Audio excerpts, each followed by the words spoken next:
ஆலயங்கள் பற்றி அதன் செயல்பாடுகள் குறித்து அண்மையில் இலங்கையில் பேசிய சகோதரர் பி ஜெயினுலாபுதீன் அவர்கள் திருவிதாங்கோட்டில் ஜாக் நிர்வாகத்தின் கீழ் உள்ள தௌஹீது பள்ளிவாசல் குதுபியத் நடக்கும் பள்ளியாக மாறிவிட்டது என்ற ஒரு பொய் செய்தியை குறிப்பிட்டதையும் அதன் உண்மை நிலையையும் அறிந்து கொள்ளுங்கள். நாங்கள் உருவாக்கின அமைப்பு ஜாக் என்ற அமைப்பு, ஜமியத் அஹ்லுல் குர்ஆன் வல் ஹதீஸ் என்ற அமைப்பு, அதை உருவாக்கி இதைத்தான் தலைவராக போட்டார்கள். எனக்கு தலைவர் பொறுப்பெல்லாம் வேணான்னு ஒரு சகோதரத்தை கொடுத்தோம். அவர் மதீனாவில் படித்தவராக இருந்து விட்டார். அந்த அமைப்பையே என்ன பண்ணாங்க, வெளிநாட்டிலேயே அகல ஹதீஸ் மாதிரி நம்ம ஏன் வாங்கக்கூடாது பணம், முஜாஹிது மாதிரி நம்ம மட்டமா, முஜாஹிது மாதிரி நம்ம எதுக்கு வாங்கக்கூடாது, இலங்கையில் உள்ள அன்சார் சுன்னா மாதிரி நம்ம எதுக்கு போகக்கூடாது அப்படின்றெல்லாம் ஆர்குமெண்ட் வைத்து வாங்க ஆரம்பித்தாங்க. என்ன கதி வாங்க ஆரம்பிச்சா என்ன, இன்னைக்கு பள்ளிவாச கட்டுறதுக்கு இடத்துல அலைகிறாங்க. ஒரே அலைச்சல். என்ன அலைச்சல், 3 பேர் பைய தூக்கிறது.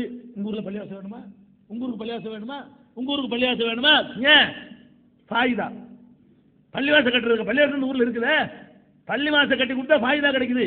அங்க ஃபாயிதா இல்லை, அந்த ஃபாயிதா இல்லை, இந்த ஃபாயிதாவை சொல்றேன். அப்ப இந்த மாதிரி இருக்கிறதுனால பள்ளிவாசல் கட்டணுமா? அதே மாதிரி திருவிதாங்கோடு பள்ளிவாசல் நம்ம கமாலுதி மதனி சாஹிப் அவர்களுடைய ரெக்கமெண்ட்ல பணம் வாங்கி கட்டப்பட்ட பள்ளிவாசல், அதுல குத்துபியத்து நடக்கிறது. குத்துபியத்து தெரியுமா, இருட்டில் லைட் அணைச்சிக்கிட்டு யா முஹியுத்தீன் அப்துல் கார் ஜிலானி 1000 தடவை திக்ர் செய்யறது. தௌஹீத் பள்ளிங்க, தௌஹீதுடைய தலைவர் இருக்காரு, அவர் ரெக்கமெண்ட்ல வாங்கி கொடுத்த அந்த பள்ளியுடைய அந்த பள்ளி இப்ப எதுக்கு பயன்படுது? அப்ப நீங்கள் எதுக்கு முக்கியத்துவம் கொடுக்குறீங்க? அது தேவையா இல்லையா என்று கூட நீங்கள் பார்க்கவில்லை.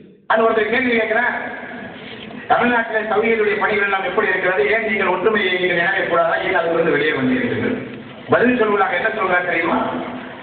தமிழ்நாட்டிலே ஜமியத் அஹ்லுல் குர்ஆன் வல் ஹதீஸ் அமைப்பு உண்டு. அந்த அமைப்புடைய நோக்கமே பள்ளி கட்டுவது. தலைவர் தோளிலே பையிலே பணத்தை போட்டு ஊராக சென்று பள்ளி வேண்டுமா, பள்ளி வேண்டுமா, பள்ளி வேண்டுமா, பள்ளி வேண்டுமா என்று நடக்கிறார்.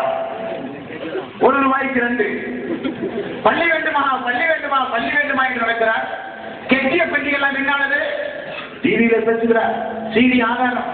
திருவிதாங்கோட்டிலே கமாலுதீன் மதனி திருவிதாங்கோட்டிலே ஒரு பள்ளி கட்டினார். அந்த பள்ளியில் இன்றைக்கு குத்துபியத் நடக்கிறது. ஆனா பாவிகளை அல்லாஹ்வை பற்றியுள்ள கொஞ்சமாவது பயம் உண்டுமா? திருவிதாங்கோட்டிலே தௌஹீத் பள்ளி உண்டுமா? எங்க போய் பேசுகிறார், சிரோடியில போய் பேசுகிறார். அந்த மக்களுக்கு எல்லாம் ஒன்றுமே தெரியாது. இப்பொழுது நான் போனேன் ஒரு 15 தினங்களுக்கு முன்னால், கேட்டார்கள் நேரடியாக. நான் சொன்னேன், பொய் சொல்வதை வாடிக்கையாக கொண்டவனை கூட பதட்டப்பட வேண்டிய அவசியம் இல்லை. எல்லாம் ஆச்சரியப்பட்டார்கள். அண்ணன் பிஜேபியே பொய் சொல்லுவாரா? நபியாவே நபியா இந்த நீட்டெல்லாம் அவர்கிட்ட ஒண்ணும் இல்லைங்க, பொய் சொல்றதா அவருடைய தொழிலே சொன்னேன்.